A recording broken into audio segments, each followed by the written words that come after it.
Hey guys, how's it going? Haven't done a video in a little while, but I've been busy. Not real busy this time of year, but they're starting to come in again. That's how it goes. But anyway, I got this is a 1973 Suzuki Tm250. Uh, Guy bought it and raced it last summer a bunch, but supposedly it sat for 20 years. It was a local. I think this old guy that originally owned it was a local motocross legend back in the day. So it was his bike, and he wanted me to go through it and check it out and freshen it up. But man, the thing is like in such good shape. Other than, I mean, it was burning oil.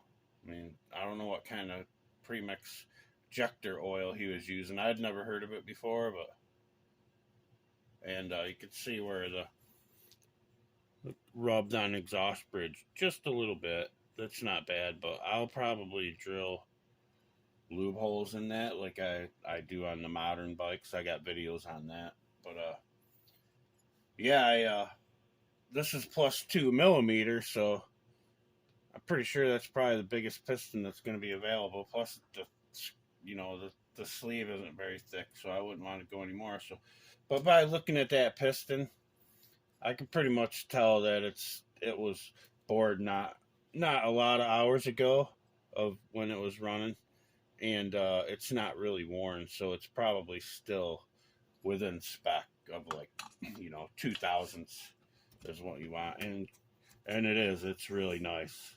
I can tell just by feeling it that it's gonna be good. So I got a 2000s feeler gauge, and it fits in there just perfectly. So that's a good sign.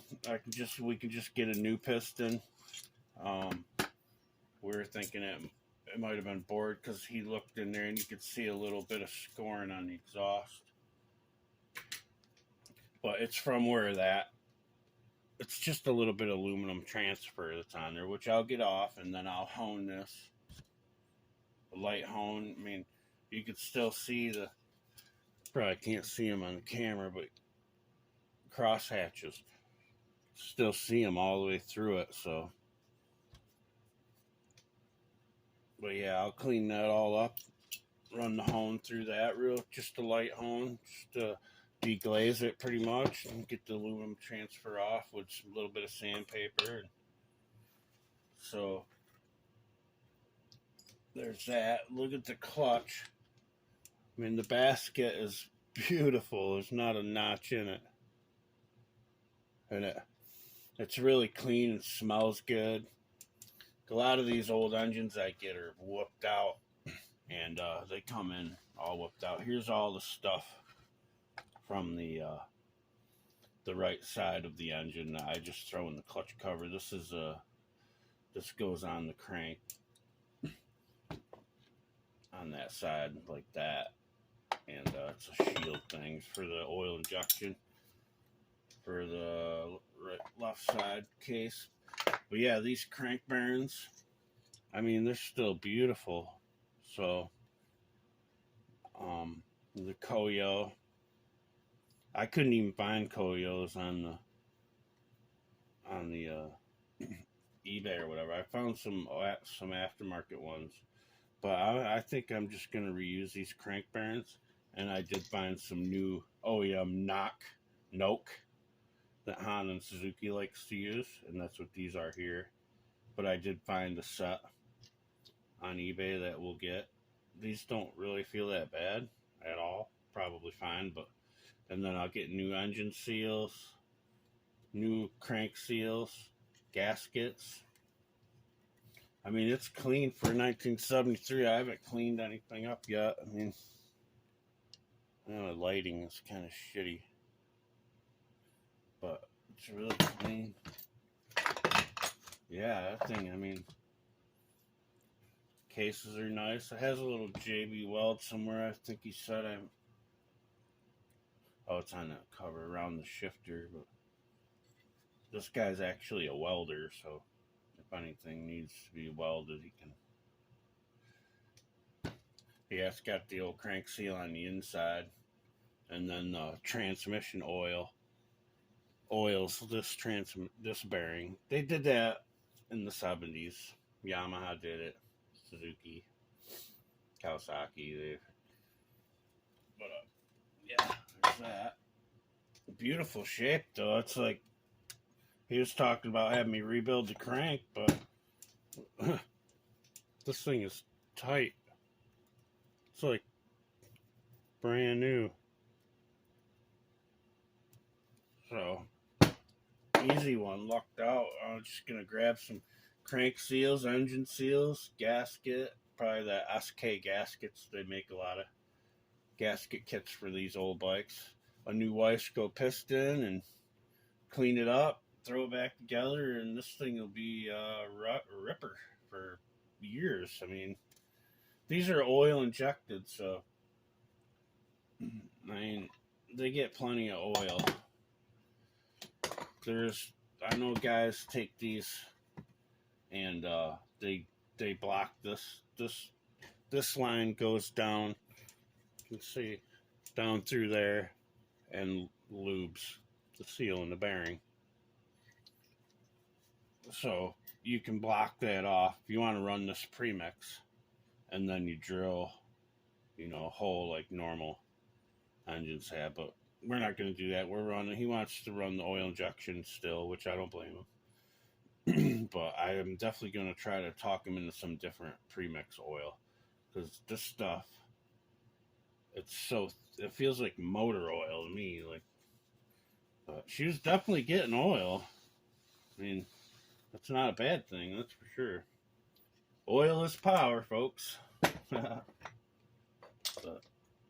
yeah, I hope you guys all had a good Thanksgiving and all that. So I'll probably be putting up some more videos here. Yeah, that's about it. I'm ready for the next one. Yeah, she's in good shape. Good shape. This is the first one I actually tore apart of these. I've never worked on an old TM. But yeah, the tran's good. Just got like some washers and stuff, so I just zip tie, hold them there. Did that on a few things on it. Just kickstarters, so I don't lose that stuff. This is what I always do with segments, or the ship pawls and stuff.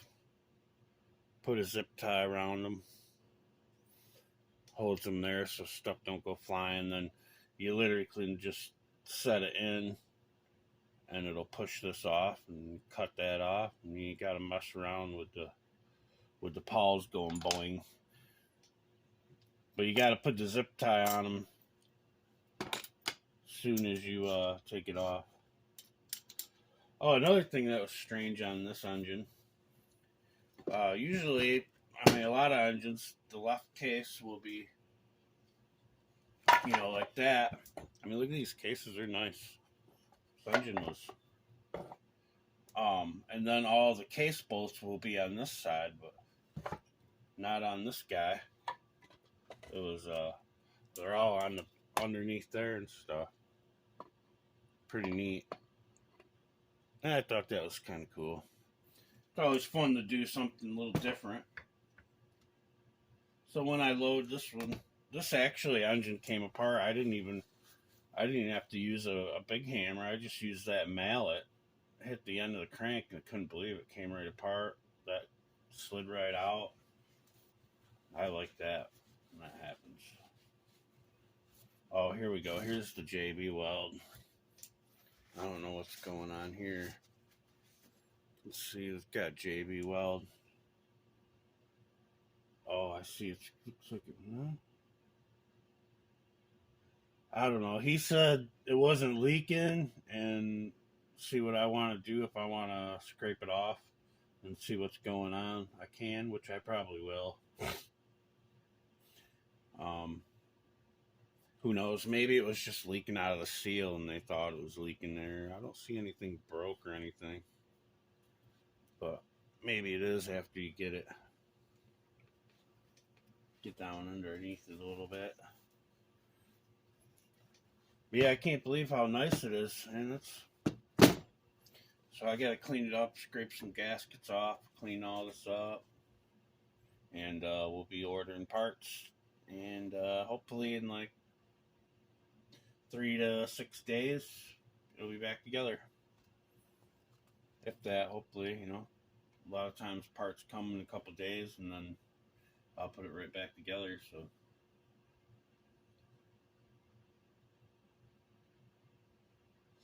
well, all right, guys. Hope you have a good one. Later.